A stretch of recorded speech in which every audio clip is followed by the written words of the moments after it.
Hello friends, welcome back once again.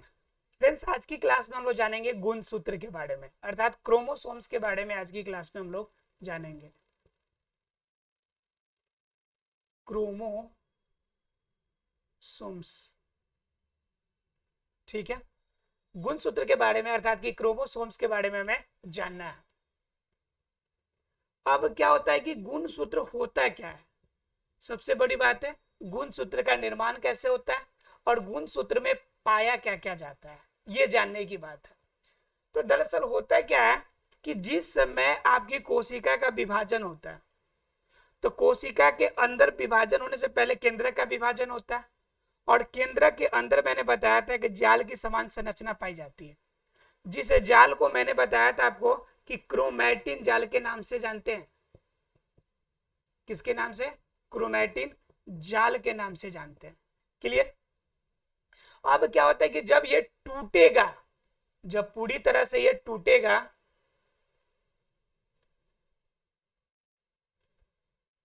ठीक है, जब ये पूरी तरह से टूटता है तो टूटने के समय यह क्रोमैटिन जाल टूटता है। और जब क्रोमैटिन जाल टूटेगा तब आपका क्या बनाएगा? क्रोमोसोम अर्थात की गुणसूत्र बन के तैयार होगा। बात समझ में आ रही है? अर्थात कोशिका विभाजन के समय जब कोशिका की केंद्रक टूटती है और टूट कर नई कोशिका का निर्माण करती है, तो उस नई कोशिका का निर्माण करने के समय जो आपका स्ट्रक्चर बनता है, उस स्ट्रक्चर को हम किस नाम से जानते हैं? तो गुणसूत्र के नाम से जानते हैं। क्लियर है सबको? अब बात कर लेते हैं आगे कि हमें पता चल गया कि गुणसूत्र कब बनेगा? जब कोशिका का विभाजन होगा, तब यह बनेगा हमारा गुणसूत्र। लेकिन बात आती है कि गुणसूत्र जरूरी क्यों होता है? तो दरअसल क्या होता है कि गुणसूत्र के अंदर ही डीएनए पाया जाता है। क्या पाया जाता है? डीएनए पाया जाता है। अब आप सोच रहे होंगे डीएनए क्या है भाई? तो डीएनए दरअसल क्या है? एक प्रकार का न्यूक्लिक एसिड है, डाइऑक्सी राइबो न्यूक्लिक एसिड। तो आप सोच रहे हो कि भाई इस न्यूक्लिक एसिड का क्या मतलब अंदर? तो दरअसल मतलब है क्योंकि इसी के अंदर पाया जाता है आपका जीन, और यही वो जीन है जिनके वजह से आपके अंदर अनुवांशिक गुण आते हैं। क्या आते हैं? अनुवांशिक गुण आते हैं। अब क्लियर हो गया होगा कि आपके लिए गुणसूत्र जरूरी क्यों हो जाए, अर्थात कि उसके अंदर डीएनए पाया जाता है और डीएनए के खंड जो होता है जीन होता है, और जीन ही आपके अनुवांशिक गुण, मतलब कि आपके पापा मम्मी के गुण को आप में लेके आता है। आपकी मम्मी व्हाइट ब्यूटी और पापा ब्लैक ब्यूटी थे, और आपकी भी कलर कैसी हो गई? बिल्कुल ब्लैक ब्यूटी। तो मतलब क्या हो गया कि पापा के गुण आप में आ गए। बात समझ में आ रहा है? तो जो ये गुण आप में ट्रांसफर होते हैं, तो इसी ट्रांसफॉर्मेशन का जिम्मेदारी किसके पास होती है? जीन के पास। और ये जीन बेचारा कहाँ पाया जाता है? डीएनए में। और डीएनए कहाँ पाया जाता है? हमारा गुणसूत्र में। तो ओवरऑल देखा जाए तो ये सभी अनुवांशिक गुणों के ट्रांसफॉर्मेशन के लिए जरूरी है। जब जरूरी है तो इसके बारे में जानना तो पड़ेगा। अब बात आती है कि ये जीन है, ये है, तो वास्तव में इतने खतरनाक की खोज किसने करी? ठीक है, किसने सबसे पहली बार इसके बारे में बताया? तो उसका नाम है वाल्डियर ने। किसने बताया? वाल्डियर ने सबसे पहली बार किसके बारे में बताया? गुणसूत्र के बारे में, क्रोमोसोम के बारे में बताया। इन्होंने एक और बात कही कि अगर इसके आकार आकृति का बात कीजिएगा तो यह मिलेगा आपका आकार आकृति 0.5 माइक्रोमीटर से लेकर 30 माइक्रोमीटर तक इसकी आकार आकृति हो सकती है। इसकी कंप्लीट आकार की बात कीजिएगा, यानी कि सैप्स की बात कीजिएगा, तो इसकी लंबाई जो होगी वह लंबाई कितनी होगी? 0.5 माइक्रोमीटर से लेकर 30 माइक्रोमीटर तक इसकी लंबाई हो सकती है।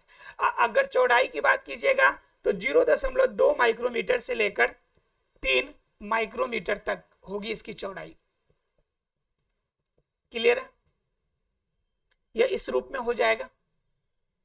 अब बात एक और आती है कि ये जो गुणसूत्र पाए जाते हैं वह कितने तरह के गुणसूत्र होते हैं? क्या सभी गुणसूत्र एक ही प्रकार के होते हैं, एक ही तरह के सब साइज वाले होते हैं? तो बिल्कुल भी नहीं। यह मुख्य रूप से कितने प्रकार के होते हैं? 4 प्रकार के होते हैं। कितने प्रकार के होते हैं गुणसूत्र? 4 प्रकार के। कितने प्रकार के? 4 प्रकार के गुणसूत्र पाए जाते हैं। अब सोच रहे होंगे 4 प्रकार कौन कौन है? तो पहला देखिए, पहला होता है एक्रोसेंट्रिक। एक्रोसेंट्रिक, ठीक है। दूसरा होता है सब मेटासेंट्रिक।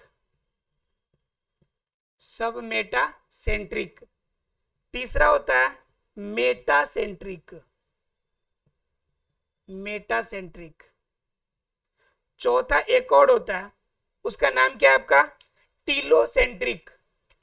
चौथा होता है आपका टीलोसेंट्रिक।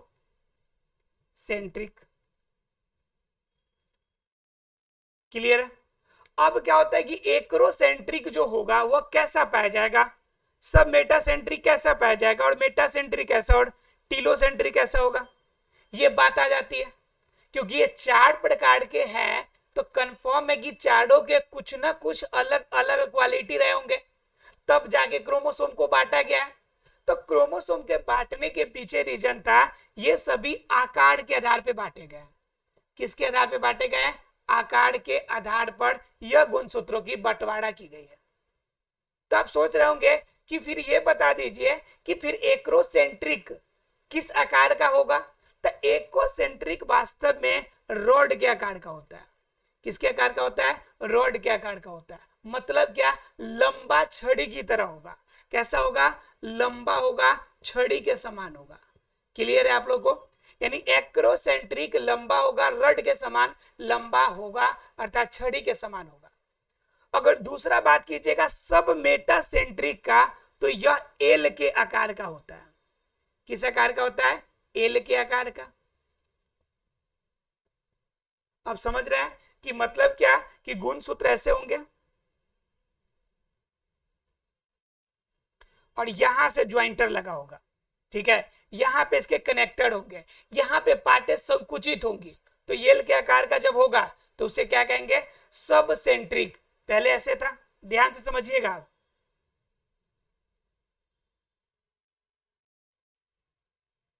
यह पहले आकार था। अब क्या हो गया कि ये क्या हो गया कि ये मुड़ के एल के आकार का बना लिया। पहला था एक्रोसेंट्रिक, ये दूसरा क्या हो गया हमारा? दूसरा हो गया सब मेटासेंट्रिक। अब तीसरा जो आकार होता है यह जितना पे है उसे थोड़ा सा और फैलेगा। थोड़ा सा अगर और फैल जाए तो कैसा बनेगा, जरा बताइएगा।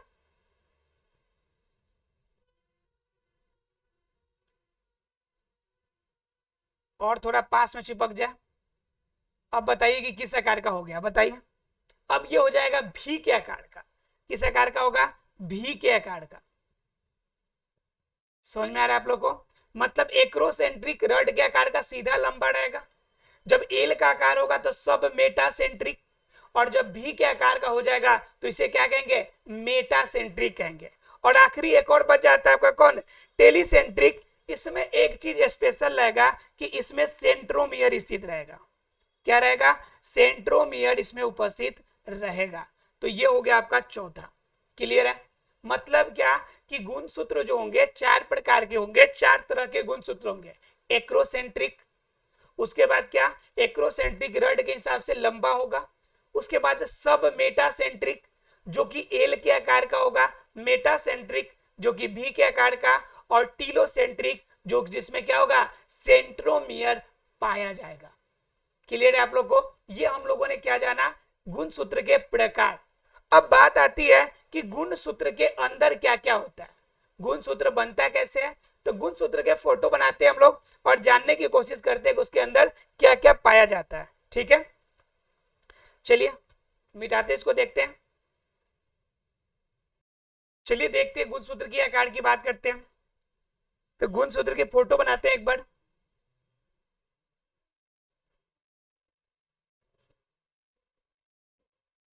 देखिए ये चीजें बनाने आपको भी आना चाहिए कि एग्जाम में जब भी अगर आंसर करते हैं आप और उसके साथ अगर आप फोटो बनाते हैं तो डबल आपका इंप्रेशन बनता है। ठीक है, और उसको एग्जामिनर को भी ये समझ में आता है कि आपने वास्तविक रूप में पढ़ा है।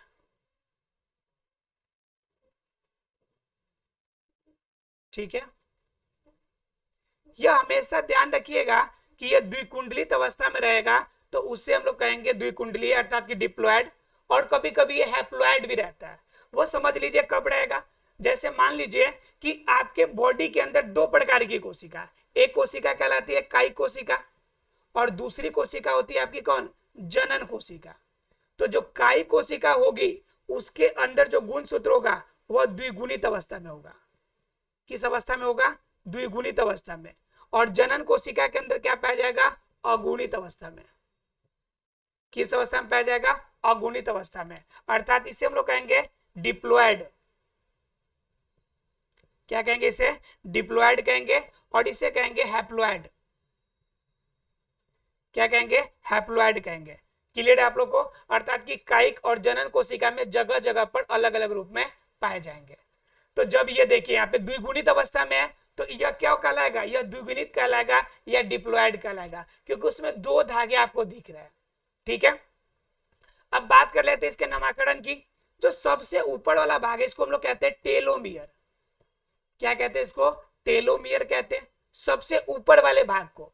लेकिन इसके बाहरी जो कॉबर्ड है, यह जो कॉबर्ड है इसको हम लोग पेलिकल के नाम से जानते हैं। किसके नाम से जानते हैं, पेलिकल के नाम से जानते हैं। और अंदर वाला जो भाग है उसे हम लोग क्या कहते हैं, उसे हम लोग कहते हैं क्रोमिन्यूमेटा। यह जो धागा है इसको कहते हैं क्रोमिन्योमेटा कहते हैं, क्रोमिन्योमेटा के नाम से जानते हैं इसको। उसके बाद देखिए यहाँ पे संकुचित हुआ है, यह आपका संकुचित हुआ है, मतलब पूरी तरह से यह संकुचित है यहाँ पर। तो इसको बोलते हैं हम लोग सेकेंडरी कंस्ट्रक्शन। और सेकेंडरी कंस्ट्रक्शन का भी पार्ट सेकेंड। ठीक है, यहां पे देखिए एक बार और यहाँ पे मुड़ा हुआ है तो इसे बोलते हैं प्राइमरी कंस्ट्रक्शन, मतलब पहला बार मुड़ा है, प्राइमरी कंस्ट्रक्शन। और इसके पास यहाँ पे एक और कंस्ट्रक्शन होता है तो इसको भी बोलते हैं सेकेंडरी। लेकिन सेकेंडरी में यह जो होगा यह सेकेंड फेज था और यह सेकेंडरी में पहला फेज होगा। क्लियर है सबको। मतलब क्या, कंस्ट्रक्शन जनरली दो तरह के होंगे, एक प्राइमरी और दूसरा सेकेंडरी। सेकेंडरी में भी हो सकता है कि दो बार वह संकुचित हो, उसके अंदर जो धागा वाला संरचना होगा उसे क्रोमिनीमेटा कहेंगे, अर्थात धागा के समान संरचना जो द्विगुणित अवस्था में पाया जाएगा। इनके बीच में बहुत सारे आपके मटेरियल भी पाए जाएंगे, द्रव वाला पदार्थ भी इसके अंदर पाया जाएगा। क्लियर है सबको इतना। और सबसे लास्ट वाला जो भाग है, जैसे शुरू में था, ये वाला भाग कहलाता है सेटेलाइट। क्या कहलाता है, सेटेलाइट। क्लियर है सबको ये फोटो कि भाग समझ में आ गया कि गुणसूत्र के भाग कौन कौन से हैं। तो हम लोगों ने क्या समझ लिया, गुणसूत्र के बारे में सब कुछ जाना हम लोगों ने कि गुणसूत्र क्या होता है और गुणसूत्र का उपयोग भी किस रूप में होता है। गुणसूत्र का उपयोग हमारे बॉडी के अंदर अनुवांशिक गुणों के लिए होता है, सीधी सी बात है। क्लियर है। यह आपको मुख्य रूप से चार प्रकार के मिलेंगे। इनके बाहरी संरचना की बात कीजिएगा तो इस रूप में इनका स्ट्रक्चर बनेगा। क्लियर है सब किसी को, आशा क्लियर हो गया होगा। चलिए अब हम लोग जानते हैं आगे की टॉपिक, और अब हम लोग जानेंगे प्रोकैरियोटिक और यूकैरियोटिक कोशिकाओं में अंतर, कि किस प्रकार से प्रोकैरियोटिक कोशिका होती है और किस प्रकार से यूकैरियोटिक कोशिका पाई जाती है। उन दोनों में अंतर करने की, स्पष्ट करने की हम लोग कोशिश करते हैं। तो देखिए पहले हम लोग जानेंगे, एक तरफ लिखते हैं प्रोकैरियोटिक और दूसरे तरफ लिखते हैं यूकैरियोटिक।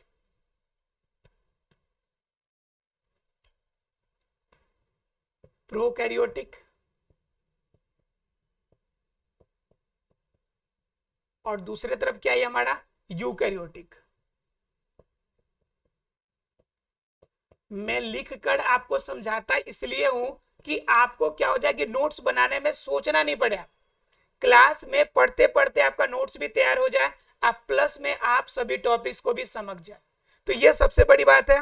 तो पहला नंबर जान लीजिए प्रोकैरियोटिक में कि इसके अंदर साइनोबैक्टीरिया आएगा, साइनोबैक्टीरिया आ सकते हैं, यू बैक्टीरिया आ सकते हैं, या कुछ कह ले तो वायरस भी इसके अंदर आ जाएंगे। ठीक है, लेकिन इसके अंदर क्या होंगे, सभी प्रकार के जीवों में पाया जाएगा, सभी प्रकार के एक कोशिकीय और बहुकोशिकीय जीवों में देखने को मिलेगा। एक कोशिका और बहुकोशिकीय जीवों में मिलेगा, दोनों में पाए जाएंगे। लेकिन मुख्य रूप से आप देखिएगा तो बहुकोशिकीय जीवों में स्पष्ट रूप से दिखेगा, जैसे मानव हो गया, जीव जंतु हो गया, पेड़ पौधे हो गए, तो इन सभी के अंदर आपको स्पष्ट रूप से आपको दिखेगा। उसके बाद अगर बात कीजिएगा इसमें, तो स्पष्ट रूप में स्पष्ट केंद्रक का अभाव रहता है, केंद्रक का अभाव रहता है। लेकिन अगर इसमें देखिएगा तो स्पष्ट केंद्रक रहता है। क्लियर? इसके अंदर क्या होता है कि इसके अंदर अगर देखिएगा गुणसूत्र के अंदर सिर्फ डीएनए या आरएनए मिलेगा आपको। लेकिन इसके अंदर क्या मिलेगा कि आपको डीएनए के साथ में हिस्टोन जो होगा आपका प्रोटीन की परत, वो आपको देखने को मिलेगी। इसमें क्या होता है कि बाहर से जो होगा प्रोकैरियोटिक में, जो बाहर से होगा, जो झिल्ली होगी, पतली प्रोटीन की बनी एक आवरण होगी। बाहरी रूप में प्रोटीन की पतली आवरण होगी, प्रोटीन की आवरण। क्लियर है? इसके ऊपर क्या मिलेगा आपको, यहां पे आपको कोशिका झिल्ली मिल सकती है या फिर कोशिका भित्ति मिल सकती है, यह सेलुलोज, प्रोटीन, वसा, अलग अलग रूप के पदार्थों से यह मिलकर बनी होती है। ठीक है? उसके बाद बात कीजिएगा इनके अंदर, तो इनके अंदर राइबोसोम्स का जो साइज होगा, वह राइबोसोम कैसा मिलेगा, 70S का। और 70S में भी कैसा मिलेगा, 70S के अंदर मिलेगा 20S, 20S,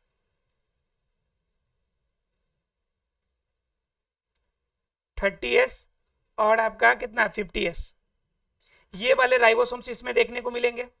लेकिन अगर बात कीजिएगा यूकैरियोटिक में, तो इसके अंदर राइबोसोम्स कैसे मिलेंगे आकार इनका, राइबोसोम्स मिलेगा इसमें 80S वाला। ठीक है? इसके अंदर साइज होंगे 40S और 60S, इस दोनों के साइज के आपको देखने को मिलेंगे। तो ये आप देख रहे हैं कि प्रोकैरियोटिक और यूकैरियोटिक एक दूसरे से कितना ज्यादा भिन्नता रखते हैं। मतलब क्या कि साइनोबैक्टीरिया बैक्टीरिया इसमें आएंगे, स्पष्ट केंद्रक इसमें होगा, लेकिन इसमें आपको देखने को नहीं मिलेगा।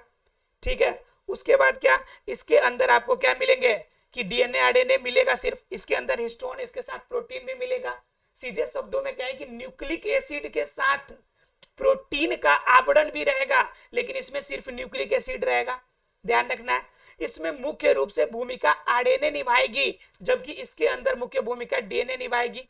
यह जो होगा द्विगुणित अवस्था में पाया जाएगा यूकैरियोटिक, यह सामान्य रूप से एक कुंडलित रहेगा, या फिर द्विकुंडलित भी अगर रहे तो दो छड़ी के समान संरचना होगा आपका, द्विरूप में पूरा आपका द्विगुणित अवस्था में ऐसा देखने को नहीं मिलेगा स्ट्रक्चर। ठीक है? यानी कि यह स्ट्रक्चर बिल्कुल साखित रूप में रहेगा, नॉर्मल सामान्य रूप में। इनके अंदर जो कोशिका के अंदर जो कोशिका द्रव्य मटेरियल है वह बिखरी रहेगी। कोशिका के अंदर कोशिका अंगक की झिल्लियां नहीं पाई जाएंगी।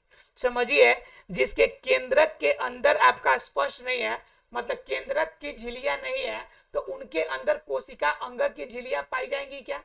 बिल्कुल भी उसके अंदर नहीं मिलेगी। बात कीजिएगा कि इनके अंदर सबसे बड़ी तो बात यह आ जाती है कि इनके अंदर इतने इंपोर्टेंट स्ट्रक्चर छूट जाते हैं जो इसमें नहीं पाए जाते हैं। जैसे इसमें आपको गोल्जी काय नहीं मिलेगा, गोल्जी काय नहीं मिलेगा, इनमें माइटोकॉन्ड्रिया नहीं मिलेगा, माइटोकॉन्ड्रिया नहीं मिलेगा।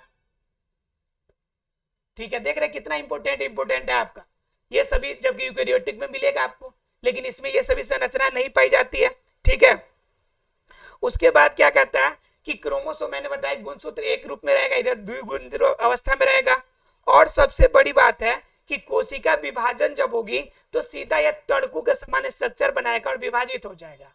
लेकिन इनके लिए प्रोपर स्टेज है, आपका क्या करेगा, इसके लिए माइक्रोट्यूबुलर से प्लेट बनाएगा, कोशिका विभाजन प्रोपर तरीके से होगी। तो सारी क्रियाएं आपको यूकैरियोटिक में प्रॉपर तरीके से दिखेगी, लेकिन क्या आपको प्रोकैरियोटिक में यह पूर्ण रूप से विकसित अवस्था में नहीं मिलेगी। क्लियर है? तो प्रोकैरियोटिक और यूकैरियोटिक में क्लियर हो गया होगा आपको। अब बात कर लेते हैं हम लोग कि प्रोकैरियोटिक यूकैरियोटिक जान लिया है, तो अब जान लेते हैं कि मानव के अंदर अर्थात जीव के अंदर जो कोशिका होगी और जो आपके पेड़ पौधों के अंदर कोशिका होगी उनमें क्या डिफरेंस होती है वो समझ लीजिए अब आप लोग।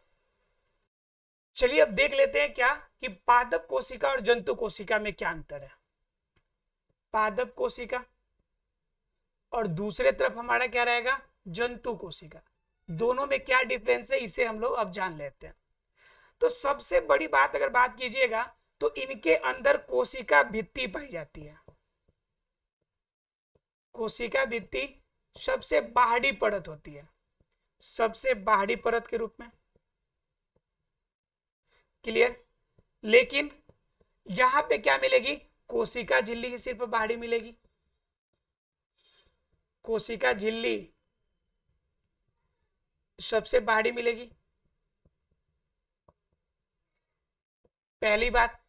कोशिका भित्ति बात कीजिएगा तो पता है सबको कि सेलुलोज की बनी होगी, सेलुलोज की, काइटिन की, अलग अलग रूप में पाई जाएगी। और कोशिका झिल्ली ऐसा नहीं है, ध्यान समझिएगा, कोशिका झिल्ली इसमें सबसे बाहरी है लेकिन पौधों के अंदर भी कोशिका झिल्ली पाई जाती है, ध्यान रखिएगा इस बात का।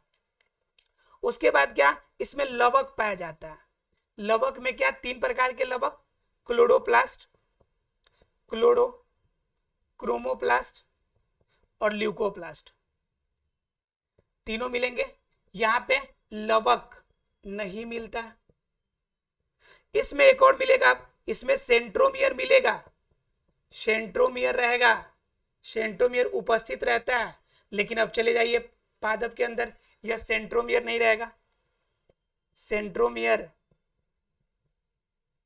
नहीं पाया जाता, क्लियर है। तो मतलब क्या, ये तीन स्ट्रक्चर हुए जो डिफरेंस करते हैं। इसके अलावा आगे देखिएगा आप, तो कोशिका अगर देखिएगा तो पादप की कोशिका जो होगी, पादप कोशिका बड़ी होती है और जो जंतु कोशिका है वो छोटी होती है।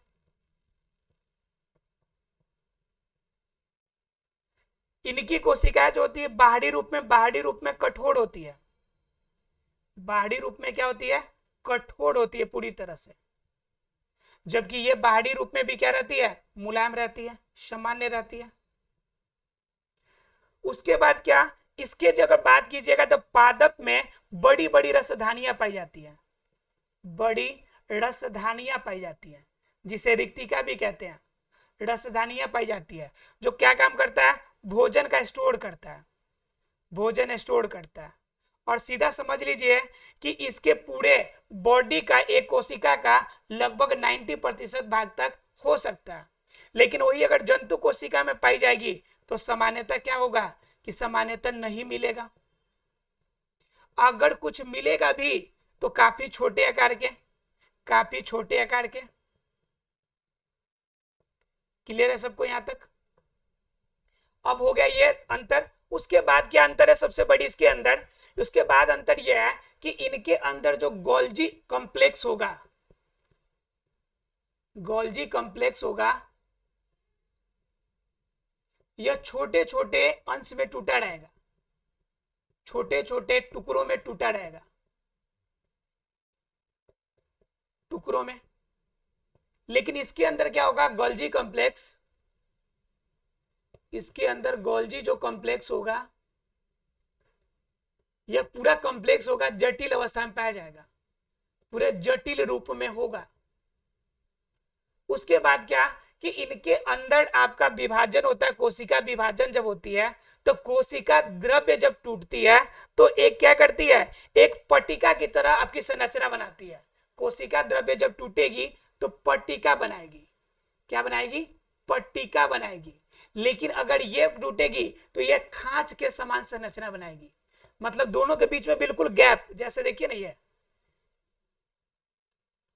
इस तरह के स्ट्रक्चर आपको बनाएगी, बीच में गैप। हालांकि हम आपको अगले चैप्टर में ही पढ़ना आप लोगों को कोशिका का विभाजन, तो उसमें ज्यादा बढ़िया से समझिएगा कि कितने स्टेजेज में कोशिका विभाजन होती है, कितने तरह की होती है, और कैसे होती है। लेकिन यहाँ पे समझिए बात है कि पादप कोशिका के अंदर जब कोशिका द्रव्य विभाजित होगी तो पट्टी के समान संरचना बनेगी, लेकिन अगर जंतु में होगी तो वही खांच के रूप में बिल्कुल अलग होगी। क्लियर है? तो यह दोनों में क्या हो गया, अंतर हो गया, मूलभूत अंतर जो पौधों और जो जंतु कोशिका उनमें पाई जाती है। मूलभूत कहने का मतलब है कि सिर्फ इतना ही अंतर इसमें नहीं पाया जाता, इनके अलावा भी बहुत सारे अंतर होते हैं, लेकिन जनरली क्या होती है कि इतनी पाई जाती है। ठीक है, तो आशा फ्रेंड्स ये पादप और जंतु में कोशिका समझ में आ गई होगी। मतलब ओवरऑल कोशिका हर तरह से प्रोकैरियोटिक, यूकैरियोटिक, पादप, जंतु, कोशिका के अंदर स्ट्रक्चर, उसके अंदर एक एक पार्ट को हम लोगों ने अच्छी तरह से क्लियर कर लिया है। तो इस तरह से आज हमारा यह चैप्टर कोशिका के बारे में पूरी तरह से समाप्त होता है। अब हम लोग जानेंगे अगले चैप्टर के रूप में कोशिका चक्र और कोशिका के विभाजन के रूप में, वो अगले क्लास में देखेंगे। मिलते हैं अगले क्लास में, तब तक के लिए थैंक यू वेरी मच। आप सारे वीडियो को वॉच करते रहिए।